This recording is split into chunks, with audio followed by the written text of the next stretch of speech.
നീ ഇതോടെ പോകുന്നു? ഞാൻ ജിമ്മിൽ പോകുന്നു. അതിന് നിനക്ക് റിസൾട്ട് എല്ലാം കിട്ടിയതാ, നീ ഫാറ്റ് ലോസ് ഒക്കെ ആയില്ലേ? ഞാൻ ഫാറ്റ് ലോസ് ചെയ്യാനല്ലല്ലോ ജിമ്മിൽ പോയത്. ഞാൻ ജിമ്മിൽ പോയത് എന്റെ ബോഡി എപ്പോഴും ഫിറ്റ് ആയിട്ട് ഇരിക്കണമെന്നും ഞാൻ ഹെൽത്തി ലൈഫിലോട്ട് പോകണമെന്നും ആഗ്രഹിച്ചുകൊണ്ടാണ് ഞാൻ ജിമ്മിൽ പോയത്. എന്താ നീ ഇപ്പൊ അങ്ങനെ ഒരു ടോക്ക്? ഞാൻ ആ കാര്യങ്ങൾ പറഞ്ഞുതരാം.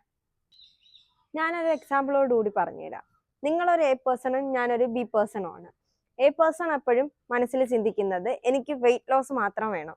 ഞാൻ എപ്പോഴും മനസ്സിൽ ചിന്തിക്കുന്നത് എനിക്ക് ഹെൽത്തിയസ്റ്റ് ലൈഫ് വേണമെന്നാണ്. എ പേഴ്സൺ ഏതെങ്കിലും ഒരു സ്പോട്ടിൽ റിസൾട്ട് കിട്ടാണ്.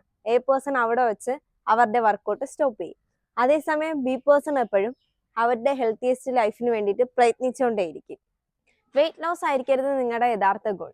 വെയിറ്റ് ലോസ് എന്ന ഗോൾ നിങ്ങൾ അച്ചീവ് ചെയ്തിട്ടിരിക്കുമ്പോഴായിരിക്കും ശത്രുവായ രോഗങ്ങൾ നിങ്ങളെ പിന്തുടരുന്നത്.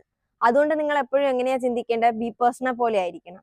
അപ്പൊ കുറച്ച് ഇൻഫർമേഷൻ കിട്ടിയില്ലേ? Okay, by.